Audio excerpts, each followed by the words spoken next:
Magnificent parks, broad avenues, homes and schools, stores and theaters and palatial hotels. A fascinating city, an incredible city. Between 1925 and 1927, he moved to New York, because we know he was already in New York in 1927. He progressed in various jobs until he started up his own restaurant, and it was called Maguire's Chop House. And Maguire's Chop House would have been a thriving business in New York in that early 1900 period. Nancy Maguire, the wife of the late John Maguire, Joe's nephew, recalled fond memories of her time in New York. She had her wedding reception in 1954 in Uncle Joe's famous Maguire's Chop House on Broadway. When we got married in '54, we had our wedding reception at the first restaurant that Uncle Joe had that I know of. It's 157th Street in Broadway, I think it was. And it was lovely. There was 30 at our reception, and we had, you know, some of the local ones from home that John, my husband, would have known, you know. Yes. Ted Valentine and a few like that, you know. Yeah, all the Irvington connection. Yes. Yes. This was all fascinating information, but I still hadn't found out how this man became a big recording artist. I do know that in the early 1900s in New York there were lots of Irish clubs. The Irish immigrants gathered there to recreate their sense of community, down a few pints of Guinness and reminisce about the Emerald Isle that they couldn't wait to leave.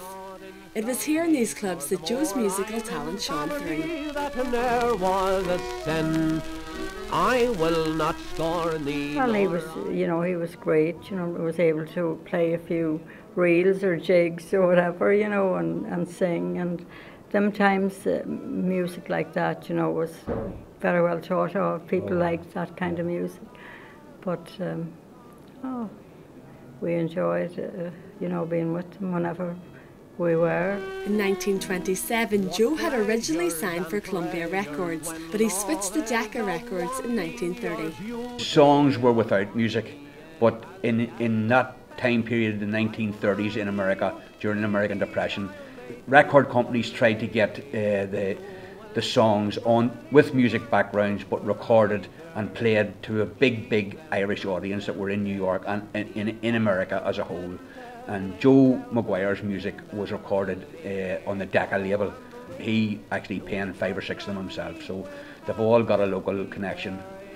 He met various different band men. Killoran was one of them, and Frank Quinn from Leitrim, and they played in various different bands in associations, Irish association clubs and places like that. I listened to all the songs. I could see the connection that this man had, and that he would really enjoy doing what he was doing, you know. Even though with his successful life in New York, Joe still managed to keep his Fermanagh roots to the forefront of his life. He also was a great man for local GAA here in Fermanagh, and he was the sponsor and the main sponsor of the famous championship trophy that was played for down through the years here, right from the probably 1949 period. The cup was presented, the New York Cup.